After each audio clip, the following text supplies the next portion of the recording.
भ्रष्टाचार, शुचिता, काले धन, इन सब की लड़ाई के साथ केजरीवाल ने आम आदमी पार्टी की स्थापना की। माना जाता है कि अन्ना हजारे के आंदोलन से एक साफ सुथरा चरित्र बाहर निकल कर आता है, जो सत्ता और सियासत में खेल रहे लोगों को नया पैमाना और नई राह दिखाता। हुआ भी कुछ ऐसा ही।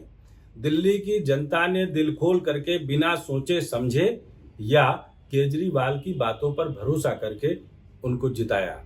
एक बार नहीं, दो बार नहीं, 3 बार। एक बार किसी के साथ समझौता करके, बाकी 2 बार पूर्ण बहुमत से। यह नतीजा था दिल्ली के आम आदमी का केजरीवाल पर या आम आदमी पार्टी पर भरोसे का।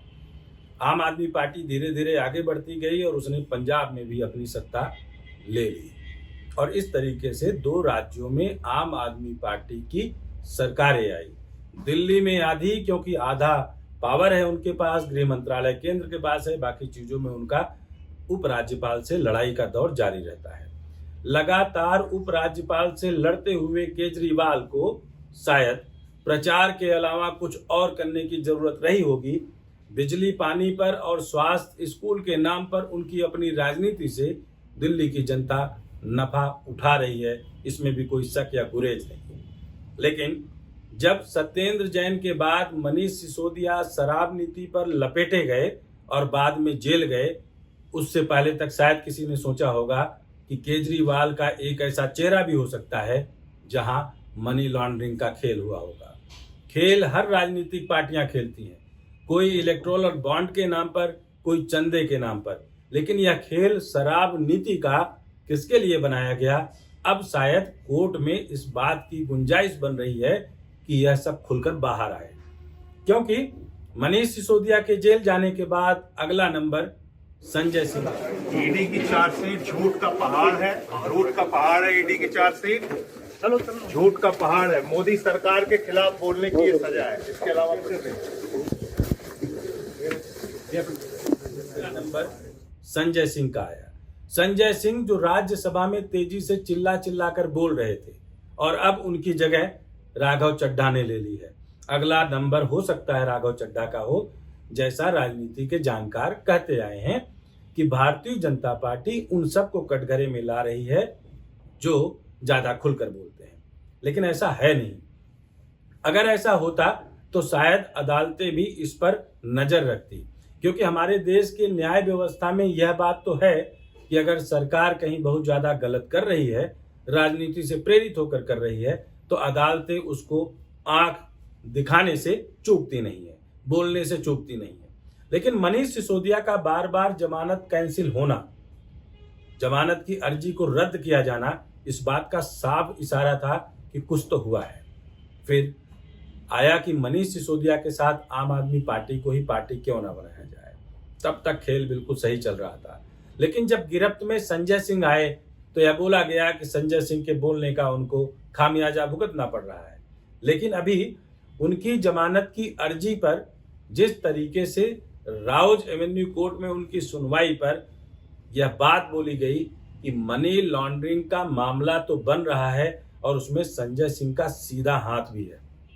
कोर्ट का यह कोर्ट अपने आप में बड़ी चोट देने वाला है। चोट संजय सिंह के अहम को देने वाला है या चोट संजय सिंह के ऊपर विश्वास करने वाले उन सभी कार्यकर्ताओं को देने वाला है जिन्होंने आम आदमी पार्टी के ऊपर खुलकर भरोसा किया था। आम आदमी पार्टी के कार्यकर्ताओं के अंदर वही कट्टरता है जो भारतीय जनता पार्टी के अंदर है। सड़क पर उतरकर लड़ने की और एक परसेप्शन मैनेजमेंट की पूरी तय विधा इनके पास है। यह सब कुछ चिल्लाकर सही साबित करना चाहते हैं। हम दोनों पार्टियों के लिए इसलिए बोल रहे हैं कि इन पार्टियों ने एक सिस्टम बना रखा है कि बात अपनी रखने की इनकी एक अपनी अदा है। यह इनकी मार्केटिंग या इनके बात करने की स्ट्रेटजी का सही तरीका है। दूसरी पार्टियां नहीं कर पाती हैं, अपनी अच्छी बात को नहीं रख पाती हैं, तो उनकी खामी है या उनकी कोई अच्छी बात नहीं है। उनको भी अपनी अच्छी बातों को रखने का हक है, वो रख सकते हैं। जैसे कांग्रेस नेहरू इंदिरा की बात भी रख सकती है, राजीव गांधी की बात रख सकती है। अगर भारतीय जनता पार्टी मोदी और अमित शाह की बात रखती है तो कोई गुरेज नहीं।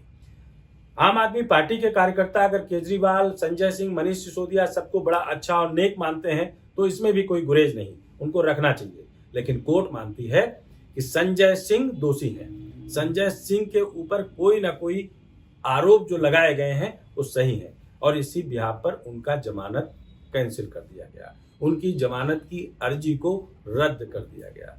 जमानत याचिका की रद्द हुई इस अर्जी के साथ कोर्ट का यह संदेश कि कुछ तो खेल हुआ है अपने आप में एक बड़ी कवायद कहता है। अब देखना यह है कि आम आदमी पार्टी इसको किस तरीके से लेती है। अदालत ने इस दलील को भी नकारा कर दिया कि पहले इसी केस में किसी को जमानत दी जा चुकी है, हो सकता है उस जमानत वाले व्यक्ति का सीधा लेन देन का मामला ना हो, जैसा अदालत को मनीष सिसोदिया और संजय सिंह में दिख रहा है। ईडी का सम्मन केजरीवाल के पास तीसरी बार दस्तक दे चुका है। अभी तक केजरीवाल भागते रहे हैं, जैसा संबित पात्रा ने प्रेस कॉन्फ्रेंस करके सीधा आरोप लगाया कि केजरीवाल और कर्तव्य दोनों अलग अलग रास्ते में चलते हैं, अरविंद और अकाउंटेबिलिटी दोनों अलग अलग रास्ते में चलते हैं। लेकिन अब 3 जनवरी को केजरीवाल का फिर बुलावा आया है। अब देखना यह है कि विपश्यना के बाद ऐसी कौन सी खामी केजरीवाल के वकील निकाल पाते हैं जो उनको इस सुनवाई से, इस सम्मन को ना मानने से रोक सकते हैं। ऐसा देखना लाजमी होगा। बहरहाल संजय सिंह पर कोर्ट का तल्ख और सीधा बोलने का तरीका यह बता रहा है कि शराब नीति में मनी लॉन्ड्रिंग भी हुई है, शराब नीति में घोटाला भी हुआ है। शराब नीति दिल्ली के रेवेन्यू के लिए जरूर अच्छी हो सकती थी, लेकिन दिल्ली की राजनीति, दिल्ली की काम करने की अपनी इकाई से अलग हटकर आज शराब नीति के नाम पर, उसको बनाने और इम्प्लीमेंट करने के नाम पर लूट खसोट, मनी लॉन्ड्रिंग का यह पूरा खेल अदालत ने सूंघ लिया है। और अगर अदालत को यह पता चल गया है कि ऐसा खेल हुआ है तो यकीन मानिए कि आने वाले समय में दिल्ली की सर्द माहौल को सियासत जरूर गरमाएगी। भारतीय जनता पार्टी इस पर चोट करेगी और बचाव में आम आदमी पार्टी कितना लड़ पाएगी, यह देखने वाली बात होगी। धन्यवाद।